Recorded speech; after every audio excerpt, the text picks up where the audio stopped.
क्या आपने कभी किसी ऐसे इंसान के बारे में सुना है जो देवता बनने के चक्कर में अपने ही प्यार की जान ले बैठा? हिंदी साहित्य की सबसे महान और रुला देने वाली किताब में से एक, धर्मवीर भारती की गुनाहों का देवता।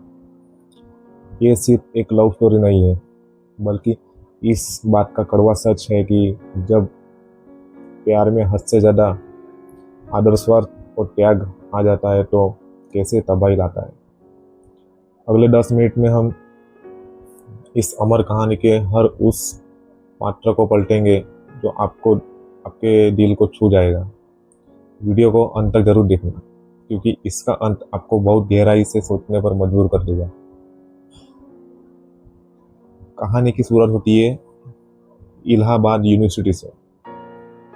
चंद्र, जो इस कहानी का मेन हीरो है, चंद्र बहुत होनहार, बुद्धिशाली और उसूलों पर चलने वाला छात्र था।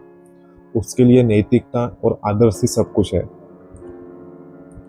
सेकंड सेकंड हमारा पात्र है प्रोफेसर साहब।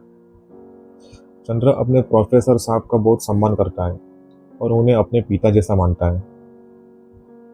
और एक और मेन कैरेक्टर है सुधा, प्रोफेसर साहब की बेटी। सुधा चुलबुली, मासूम और दिल की बहुत साफ लड़की है। चंद्र चंद्र का प्रोफेसर साहब के घर काफी आना जाना था। धीरे धीरे चंद्र और सुधा के बीच एक बहुत ही गहरा रिश्ता बन जाता है, लेकिन ये रिश्ता कोई आम प्यार नहीं था। एक ऐसा बहुत ही पवित्र, स्पिरिचुअल और निस्वार्थ प्रेम था। दोनों एक दूसरे के बिना अधूरे थे। कहानी में मोड़ तब आता है जब प्रोफेसर साहब सुधा की शादी के लिए परेशान होने लगते हैं। चंद्र जानता था कि ये और सुधा एक दूसरे से प्यार करते थे, लेकिन यह चंद्र का अति आदर्शवाद आड़े आ जाता है।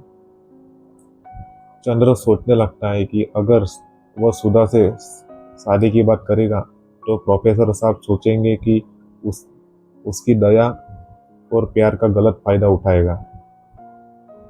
वो अपने प्रोफेसर के प्रति ग्रेटिट्यूड और समाज की नज़रों में महान बनने के चक्कर में अपने प्यार की बलि देने का फैसला करता है। चंद्र सुधा को समझाता है कि उसे अपने पिता की पसंद की लड़की, जिसका नाम था कैलाश के साथ शादी कर लेनी चाहिए। सुधा जो थी वो चंद्र को अपना सब कुछ मानती थी। वो चंद्र से भीख मांगती है कि उसे किसी और को न होने दे, लेकिन चंद्र अपनी महानता के गुरूर में अडिग रहता है। आखिरकार चंद्र की खुशी के लिए टूटे दिल के साथ सुधा कैलाश के साथ शादी के लिए हाँ कर देती है। शादी तो हो जाती है, लेकिन सुधा का शरीर कैलाश के घर था और उसकी आत्मा चंद्र के पास। सुधा अंदर से पूरी तरह बिखर चुकी थी। वो शादीशुदा जिंदगी में कभी खुश रह नहीं पाई और धीरे धीरे उसका श्वास बिगड़ने लगा। उस दूसरी तरफ चंद्र को लगता था कि उसने बहुत बड़ा त्याग करके देवता जैसा काम किया, लेकिन जैसे उसे एहसास होता है कि सुधा पल भर मर रही है तो उसका सारा घमंड चूर चूर होता जा रहा है। कहानी में एक विंती का पात्र था। विंती नाम की एक और लड़की थी जो चंद्र को चाहती थी, लेकिन चंद्र अब किसी को प्यार करने को काबिल नहीं बचा था। वो अंदर से खोखला इंसान बन चुका था। और आता है खौफनाक दिन। चंद्र से दूर होने के दर्द को सुधा का शरीर संभाल नहीं पाता और उसकी अकाल मृत्यु हो जाती है।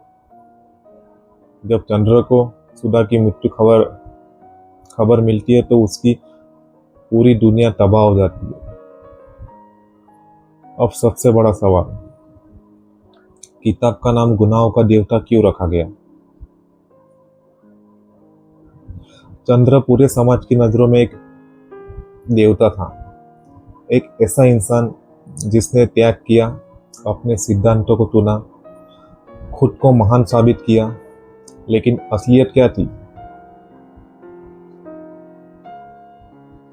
देवता बनने की होड़ में चंद्र ने मासूम लड़की की भावनाओं की हत्या किया।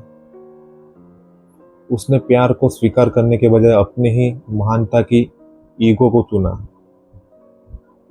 देवता बनने के चक्कर में उसने जो अनजाने गुनाह किए, उसने 2 जिंदगियों के पूरी तरह बर्बाद कर दिया। इसलिए धर्मवीर भारती जी चंद्र को गुनाहों का देवता कहा है। एक ऐसा देवता जिसने सच्चाई के नाम पर सबसे बड़ा गुनाह किया। दोस्तों, गुनाह का देवता हमें सिखाती है कि जीवन में कभी कभी रियलिटी और भावनाओं को स्वीकार करना अति आदर्शवाद से कहीं ज़्यादा जरूरी होता है।